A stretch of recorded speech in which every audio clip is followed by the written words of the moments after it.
Boom! That was you two guys. Crunked your neck pretty good on that one. Yes. Oh. You landed on your head, didn't you? That's one that you can't plan, isn't it? You're going over a table.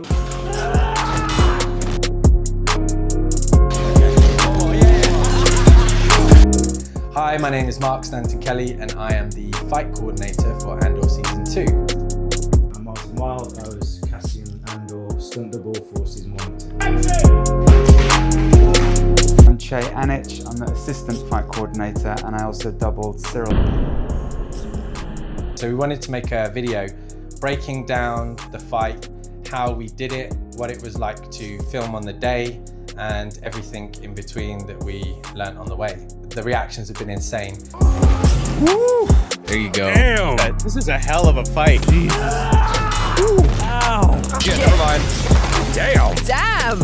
I guess a good place to start is to sort of talk about our roles. I was the fight coordinator on it.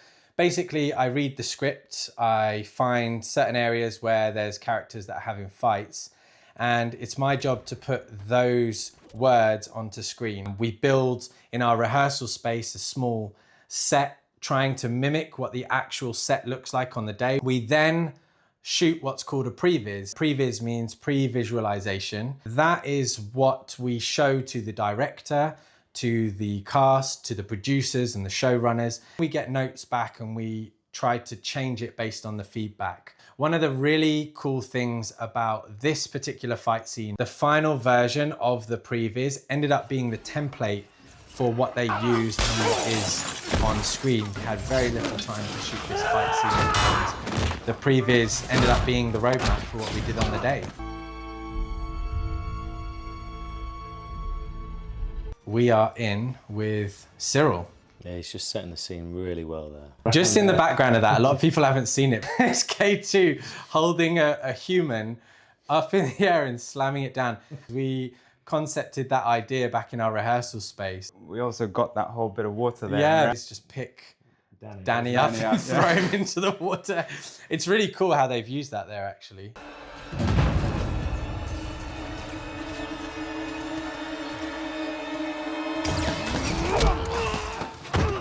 I love this entrance. There's not a plan, it's just rage, just energy, you know? And I feel like it was the perfect way to start it. We've broken this down into 2 shots. The first shot is a reverse. That's real Diego. Che really had to actually sprint and tackle him. But we didn't want to slam him down. Mark Maley, the stunt coordinator, he came up with the idea to actually hook Diego onto a top line. It's like a safety line hanging there. For both of us to travel with no risk of him falling down. Exactly. I think you crunked your neck pretty good on that one. Because you Yes. over the top and like, You landed on your head, didn't you? That's one that you can't plan, isn't it?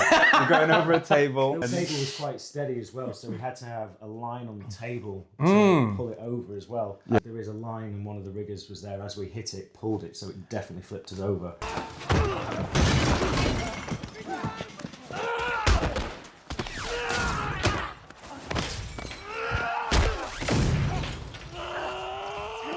That first punch and this head slam, that was all them. Really great, a lot of rehearsal. You can see that here. You sometimes get some actors that don't really want to rehearse and say, "We'll just do it and we'll make it really gritty and make it real and that and the other." But to make it look really real and gritty, you've got to put a hell of a lot of rehearsal time into it. And I did on this one. Yeah.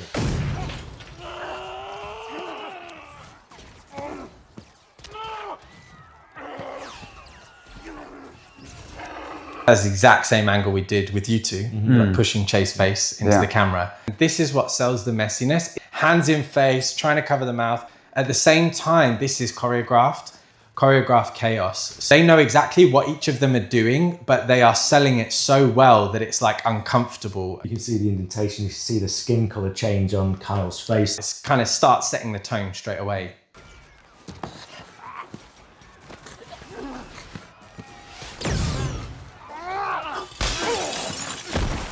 Remember when we did this shot, it was like 7 in the morning because it was the first pickup we did. I was on top of you and you're like, I'm going to go for it, Che. 3, 2, 1, action, smack. Yeah. It didn't break. Well, so you have breakaways, right? You're meant to have breakaways. Yeah, you're meant to have a breakaway glass. I look over at Che and he's sort of gritting his jaw. I'm like, Che, you good? He's like, I need a minute. It didn't break, and then it was the third one he'd actually scored it properly, but...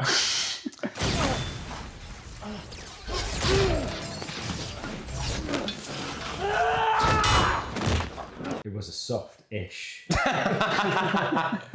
A soft-ish chair onto Martin's back.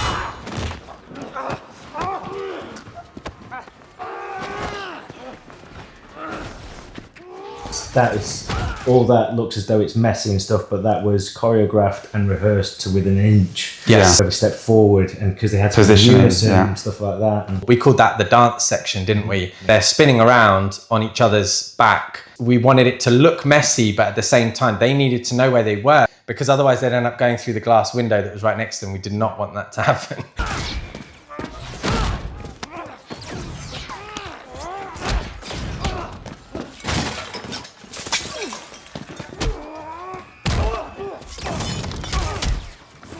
Now the fight starts to change. Cassian is regaining a little bit of his awareness, his situational awareness. He is more trained than Syril. Syril probably did have some training, but Cassian's definitely the better fighter. And this is that shift in moment where you break the grip, you hit, you create the space. And that was the moment of where it's like, now the training's starting to kick in from Cassian.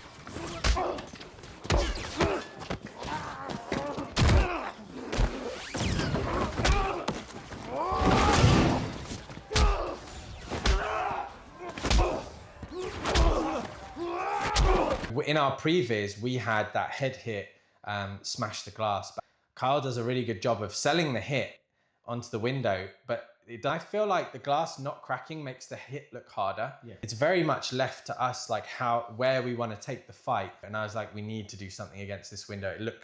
It's such a reveal into outside. That contrast of these two guys going at it, but whilst you're looking through the window and outside, you're able to see all the carnage and everyone running around. So it's like, this is still going on. Connects them both together really well. And just even his just drop down for the uppercut, he just drops his body weight slightly, and it just sells it, and it shows that that's a massive uppercut that's going to take his head off. Yeah.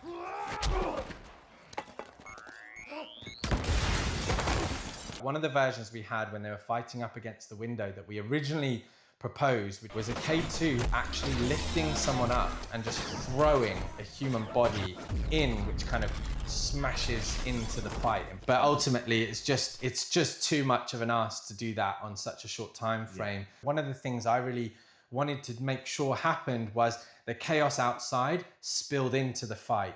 This incidental grenade explosion, it's just showing how the outside of the fight is interrupting what they're doing.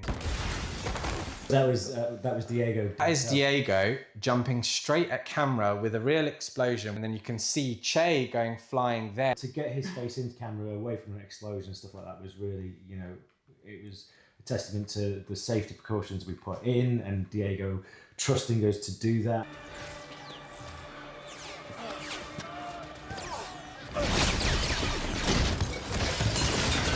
So we do this again in 2 shots. We have Diego running towards us, jumping onto the bar, and then Martin just ran at full sprint and just jumped over. Yeah, it's old school, like bar brawl, isn't it? So like American bar, it's sort of like, you always get it thrown over a bar and just knock everything over and be like, ah. I don't think I've ever seen anyone enjoy their day on set more than Martin jumping over in this shot here.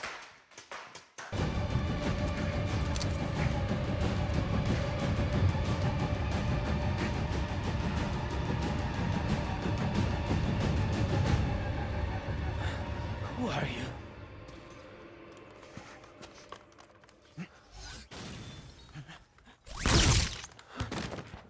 I remember when they were filming this scene, they'd just done this brutal fight scene, and this was the very last thing they were doing. And for Kyle to be able to draw on those emotions and just tell that in a look, with then taking the reaction, and you can see the blaster shot is different to our previs. We've gone for the body shot, but they went straight to the head.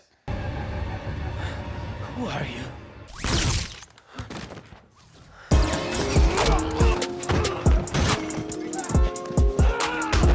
was our fight breakdown. Let us know if you want us to do another breakdown of something else. Andor's been really well received, especially episode 8. There's so many more things from episode 8 that we could talk about, and if you enjoyed that, we can have more people back to come and talk about different things, different scenes. Let us know if you want us to do another breakdown, but there's still more to come.